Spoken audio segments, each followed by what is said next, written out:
The sun was dipping below the horizon, painting the rolling fields of my farm in shades of gold and amber. I stood on the porch of my century-old farmhouse, sipping coffee from a chipped mug, watching the dust settle on the dirt road that cut through my property. My name's Ethan Caldwell, and this 50-acre plot in Willow Creek has been in my family for 3 generations. It's not just land, it's my livelihood, my legacy, and my sanctuary. Or it was until the Coren sisters rolled into town, Cynthia and Brenda Harper, twins in their late 40s with matching blonde bobs and a penchant for designer sunglasses, moved to Willow Creek 6 months ago. They bought the McAllister estate, a gaudy mansion on the edge of town, and promptly decided the fastest route to the new boutique winery was straight through my farm. The problem: the dirt road they were using wasn't public, it was mine. My grandfather had it carved out decades ago to move equipment between fields, not to serve as a shortcut for entitled newcomers. The first time I caught them, I was fixing a fence near the road. Their cherry-red convertible Porsche roared past, kicking up a cloud of dust that choked my lungs and coated my crops. I waved them down, politely explaining that this was private property. Cynthia, the driver, leaned out, her oversized sunglasses reflecting my scowl. "Oh, honey," she said, voice dripping with condescension. "This road's been here forever. We're just borrowing it. No harm done." Before I could respond, she gunned the engine, leaving me coughing in their wake. That was just the beginning. They drove through twice a day, morning and evening, blasting music, scattering gravel, and flattening my alfalfa. I tried everything: signs reading, private property, no trespassing, orange cones, even a chain across the road. The signs disappeared, the cones were tossed into the ditch, and the chain? Well, I found it cut in half, probably by bolt cutters they kept in their designer purses. I called the sheriff, but he just shrugged. "They're not hurting anyone, Ethan. Try talking to them." Talking to a Coren, I learned, was like reasoning with a tornado, after a month of this. My patience was thinner than the topsoil after a drought. My crops were suffering, dust from their joyrides was suffocating the plants, and tire ruts were turning my fields into a moonscape. I started losing sleep, lying awake, plotting ways to stop them. A fence? Too expensive. A gate? They'd probably ram it. I needed something creative, something that would hit them where it hurt. That precious Porsche one evening, I sat with my neighbor, Old Man Jenkins, a wiry farmer with a knack for mischief. Over a beer, I vented about the sisters. Jenkins cackled, his eyes glinting. "Boy, you don't fight Corens with signs or sheriffs.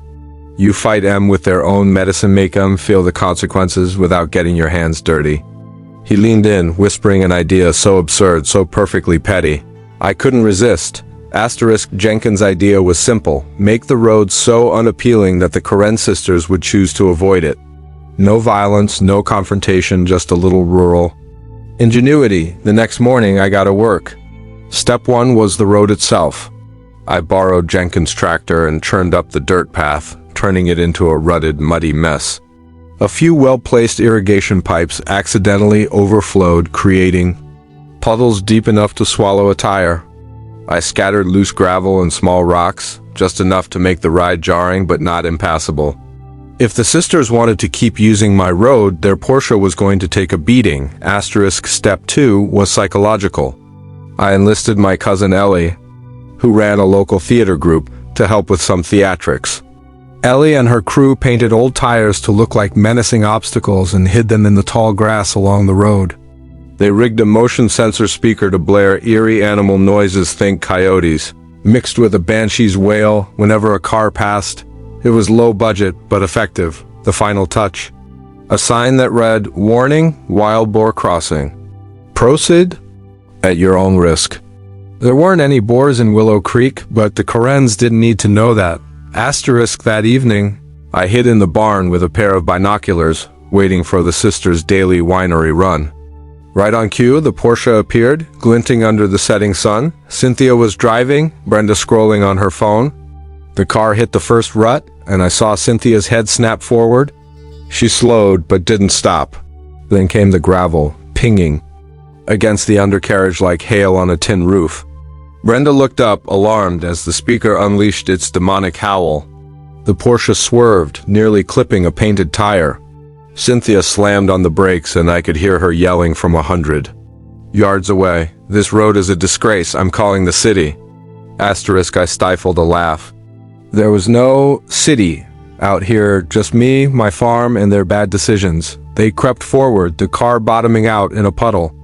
Mud splattered the Porsche's pristine paint, and I swear I saw Brenda clutch her pearls. They made it through, but the car looked like it had been through a rally race. I figured they'd learn their lesson and take the public road from now on. Asterisk, I was wrong. The next morning they were back, driving slower but no less determined. The Porsche was freshly washed, gleaming defiantly. Cynthia even had the nerve to flip me off as I stood by the fence, pretending to check my irrigation lines. That's when I knew I had to escalate. Jenkins' plan was working, but it wasn't enough. The sisters weren't just entitled, they were stubborn. I needed to hit them where it really hurt. Asterisk, I called a meeting with Jenkins, Ellie, and a few other neighbors, who'd had their own run-ins with the Harpers. We hatched a new plan, one that would make the sisters think twice before crossing my land again. It involved a local mechanic, a fake environmental hazard report, and a whole lot of manure. If the Porsche was their baby, we were about to make it stink. Asterisk, the final phase of our plan required precision. I contacted Mike, the local mechanic, who had a side hustle towing cars for the county. He agreed to help, no questions asked, after Brenda had once screamed at him for overcharging on an oil change. We also roped in Sarah, a county clerk who owed me a favor after I'd helped her clear a fallen tree from her driveway. Sarah drafted a fake letter from the Willow Creek Environmental Board. No such thing existed, claiming my road was being monitored for hazardous runoff, and that any vehicles using it risked impoundment and fines. Asterisk. The next step was the manure. Jenkins had a surplus from his dairy farm, and we spent a morning spreading it across the road, creating a slick, smelly gauntlet. To top it off, I parked my old tractor at the road's entrance with a sign, "Road closed for agricultural maintenance." It wasn't technically a lie, I was maintaining my sanity. Asterisk, that evening, the Porsche rolled up. Cynthia saw the tractor and honked, leaning out her window. "Move this junk, farmer! We're late for our wine tasting." I strolled over, holding the fake letter. "Ladies, this road's closed. County says it's an environmental hazard. You drive through, you're risking a $5,000 fine and impoundment." I pointed to the manure. "Plus, that's fresh. Good luck getting it out of your upholstery." Asterisk, Brenda's jaw dropped. "This is outrageous. I'm calling my lawyer." But Cynthia hesitated, eyeing the manure like it was radioactive. She muttered something to Brenda, and they reversed, tires squealing, back to the public road. I thought, we'd won. Asterisk, 2 days later, they tried again, thinking the coast was clear. They didn't see Mike's tow truck hiding behind the barn. As they hit the manure patch, the Porsche skidded, coating itself in a glorious brown mess. Mike flipped on his lights and rolled up, citing the environmental violation. Cynthia's screams echoed across the fields as he hooked up the car. "You can't do this. Do you know who we are?" Asterisk, "Nope," Mike said, grinning, "but I know where your car's going." He towed it to his lot, where it sat for a week, racking up storage fees. The sisters tried to fight it, but Sarah's letter held up just long enough to make them panic. They finally took the public road permanently, and my farm was peaceful again. Asterisk, in the end, the sisters sold their mansion and moved away, probably to torment some other town. I fixed the road, replanted my alfalfa, and thanked Jenkins with a case of his favorite beer. The lesson? Never underestimate a farmer with a grudge and a little help from his friends.